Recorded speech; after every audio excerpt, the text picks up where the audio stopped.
Тулгаан хичээлийн жилээс эхлэн их дээрэнгүй ууртай болчихсон юм.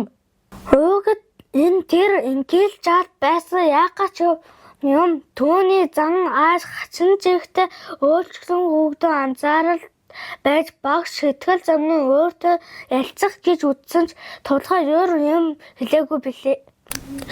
Тэдний ангийн Арья гэдэг хүү нэг өдөр эмээгээ ирэхээр эмнэлэгт очжээ. Эмнэлгийн ангилаар алхаж явтал тулгай өөрөөсөө арайдан жаалыг тэрэгцэнтэй түрээд явж байхдаа таарав.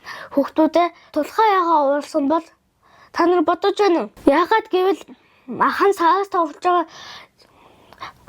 танихгүй хүмүүстэй мөнгө байна уу гэж асуусараа байхгүй гэж зодуулаад эмнэлэг дээрээ явцсан. Тулгаа тэрнээс хойш уурсан. За манай хүүхдүүдийн хувьд бие зохиолж болно гэдэг номын 2 дугаар дэвтрийг ажиллаад байгаа юм. Гуруула хөөрхөн уншаад тэгээ учир шалтгааныг олохгүй тий. Яагаад энэ тулгаа юм ууртаа олчих вэ гээл тий. Шалтгааныг нь тодруулах гал хичээгээд байгаа байхгүй юу.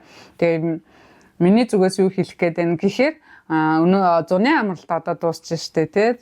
Зуны амралт дуусгаас өмнө даалгавраа хийж амжаагүй хүүхдүүд байвал би зохиолч болно 1-2 дугаар дэвтрийг аваад ажиллаад үзээрэй. Зохиолоо уншчин, өөрийнхөө бодож явж байгаа зохиолоо гаргаад биччин, асуултын дагуу хариулаад үргэлжлүүлээд бичиж болно. Нэг асуунтаа гол номын манай онцлог нь өөрөө юу вэ гэхээр өөрийнхөө зохиолыг бичдэг хэсэгтэй байхгүй юу? Багш нар чамайг үнэлнэ шүү дээ. Хүүхдүүд үнэлнэ шүү дээ. Чи зохиол уншсан юм байна. Дээр нь өөрийнхөө зохиолыг бэлтцсэн байна. Нөгөө талдаа маш бүтээлч байдлаар хандсан зуны даалгавраа өгсөн зуны даалгавар хийж амжаагүй ч гэсэн 2 номыг ажилласан байхад маш бүтээлчээр зуныг өнгөрөөсөн байж тэгээд багшлаа нэлээ үнэлж дүгнэх бах гэж итгэж байгаа шүү дээ. Тийм. Бүтээлчээр хандж байгаа хүүхдүүдэд багш нар юу гэдэл даалгавар хийсэнгүү гэж хэлэх вдэ. Тэгээд эцэг эхчүүд ч гэсэн сонирхоод үзээрэй гэж хүсэж байна. За тэгээд энэ удаад би зохиолч болно номын 2 дугаар дэвтэр дээр манай хүүхдүүд ажиллаж байгаа.